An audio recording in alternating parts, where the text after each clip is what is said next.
Check out this beige touring beast behind me, man. This is a third month 1985 HJ60. And this thing, as you can see, is set up for touring, and touring it has been doing. This thing behind me has just done 55,000 kilometers in 1 year. And if you want to check out some of their adventures, get onto their Instagram, which is FIXIE60. Give the guys a support. He's got plenty more travels up his sleeve, plenty more adventures for you guys to follow on. But look, I don't know where to start on this thing. There's so much going on. But starting up the front, we've got the ARB bull bar. We've got a decent carbon winch under there, a little 12,000 pound winch there to get himself out of trouble when he's on his adventures. We've got some steady spotties, and I don't think anybody can miss the fishing rods that are bolted to the front of this thing. They've been all over Australia, fishing, surfing, skateboarding, just doing all the cool things that Australia has to offer. Moving back, we got, this was one of the things that one of the only things the vehicle came with was the visor. It's the mesh visor, and they really do work well, man. Just especially if you're touring, you're doing a lot of driving, just gets rid of that sun, gives you a little bit of shade. Because it is brutal in Australia. We got there's lots of stuff here trying to stop the heat. We got the heat blankets inside and the reflective blankets inside. That's because they live out the back of this thing. There's a full setup which we'll go into in a little bit. Up on the roof, we've got the Rhino rack, roof rack up there.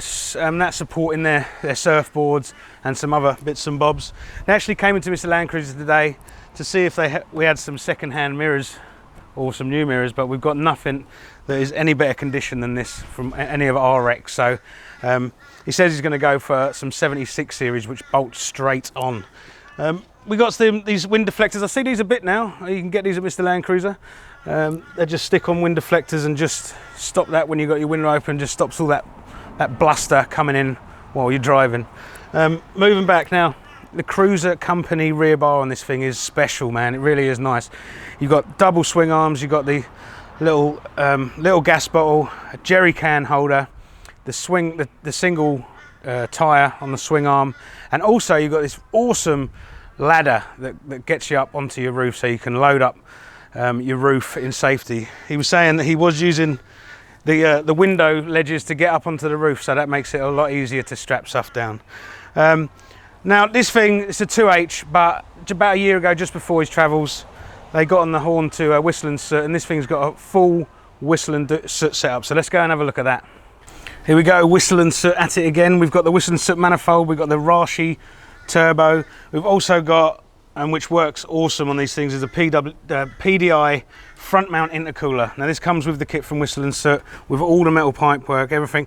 Now this is the pipework for a square headlight, but it's not much to adapt and to work with the round headlight setup. Now, they're never going to break land speed records. I think this went from about 48 horsepower to about 89 horsepower, but you know, it makes a lot of difference when you're on the highway and you're touring, just getting up to 110 k's an hour. So we've also got the BF Goodrich mud terrains, and they're 35, so that doesn't help the turbo 2H's fight at all, but it does help with getting up there to speed on the highway and just cruising along. And with the PDI, I must say that this one's got the EGT sensor in the dump, and it only gets to about 280 degrees with that PDI intercooler, so it really does make a massive amounts of difference. Other than that, under here we've got nothing else. We've got it must have been a high-spec model for back in 1985, because we've got the vacuum assisted clutch as well. So you know, just dual battery setup, and that's all they need to go touring. Check this thing out inside. These are the vehicles that we love doing a walk around at Mr. Landcruiser. They're just so quirky. There's so much going on. They've got the owner's personality written all over it. They really have. Now this stuff that's accumulated on the dash, hanging off the rear view mirror, is all stuff to do with their travels from certain beaches they've been all around Australia. You've got stuff from op shops that they've seen and liked, and you know, the little Hawaiian shaker. They're cool. The whole thing is cool. You can just see the personality absolutely everywhere. But with that, it really is. I mean, you look at the door cards and the dash. There's not. I'm not going to lift up the dash pad, but I can see no damage in that. I can't see. Oh, there's a little bit missing on the trim there, but it doesn't take away from it. It really doesn't. You know, these see these armrests here. I see these a lot in the 60s. I think they're from a 79 series, but you can adapt them to work in the 60s with the cup holder there. As you can also see behind me, there's heaps of stuff in here. There's 2 people traveling in this vehicle. All their worldly possessions that they need to do this big trip around Australia is in the back here.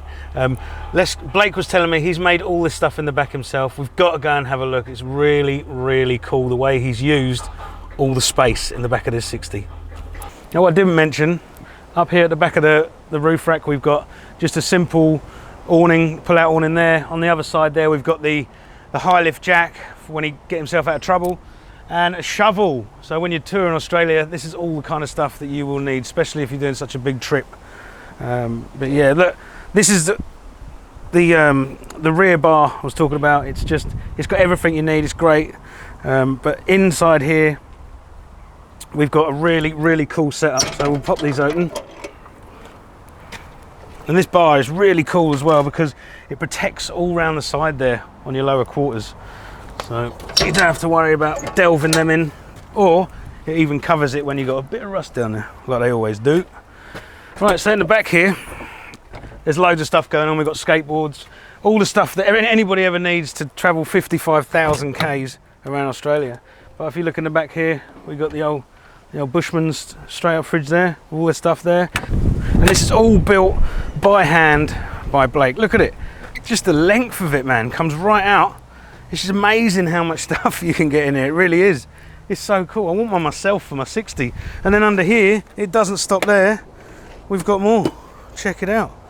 They're taking all that weight. Do you reckon you should stand on that, mate? Yeah, 200 kilos. Yeah, cool. 200 kilos. There you go.